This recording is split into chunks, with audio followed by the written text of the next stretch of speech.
Hey everyone, I hope you had a lovely Christmas with family and friends.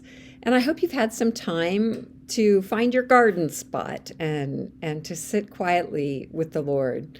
Back in the reading chair here for a follow up to week 4 of our Be Still study. Um, One of the chapters in the book that Brian did not focus much on in the video is the chapter on simplicity. I think it's chapter 9 if you have the book. It's just a short chapter. And simplicity, it, it, it's about really decluttering our spiritual lives. Decluttering our physical space has been a big thing over the last several years, and there's been a lot written and said about the health giving, mental health, spiritual health, physical health, of having a decluttered, uncluttered space around us. But as Richard Foster says, simplicity is something that begins within. It begins with the decluttering of our hearts and our spiritual lives. And Brian directs our attention in this chapter to chapter 6 of Matthew's Gospel, which is right in the middle of the Sermon on the Mount. And there are really 3 things in Matthew chapter 6, verses 16 through 34, that are areas where we can declutter, where we can practice simplicity internally that will then result in lifestyle changes that will be external and visible. And those 3 things are fasting, identifying the treasures of our hearts, and dealing with the things that cause us anxiety. So fasting is abstaining from food, physical food, for a period of time for the express purpose of allowing that hunger, that desire for food to do 2 things: to illuminate what is it that I turn to when I'm hungry, when I feel a need. What's the first thing I turn to? Is it food? Is it a form of drink? Is it something on my phone? What's my go-to when I feel hunger, whether that's physical hunger or spiritual hunger or emotional hunger? So fasting can be a diagnostic that shows us what are the things we really desire. And then those hunger pains can be tools that the Holy Spirit uses to redirect our desires towards God. Intentionally allowing physical hunger to be present with us as a reminder and as a directioner of our desire towards God. I will confess I'm not very good at fasting, partly because of my digestive issues. Breaking a fast after fasting for a period is almost certainly going to be an invitation for my gut to go into war mode. So I have not been very good at this.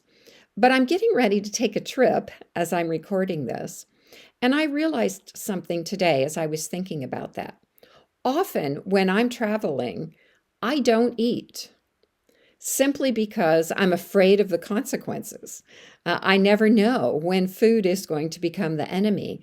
And that's a bad thing when you're on an airplane or away from home. And so sometimes I don't eat and I get hungry. And I deal with that because of my desire not to have physical consequences.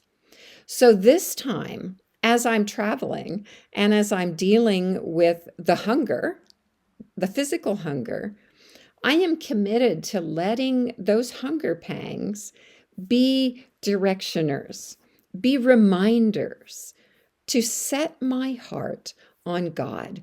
And as much as I might desire food, to put to rest those hunger pangs, to direct that desiring, that delighting towards God Himself. So I'll let you know how it goes when I get back from this trip. And then the second thing we find in Matthew 6 is this matter of treasure in heaven. And one of the best ways to diagnose where's my treasure is to just simply keep a list for 30 days, for a month. What am I spending money on? What are my financial resources going towards?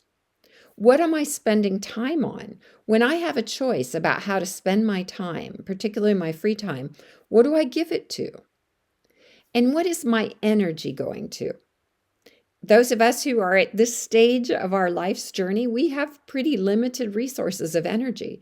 And so where we choose to invest those is really a discipleship decision.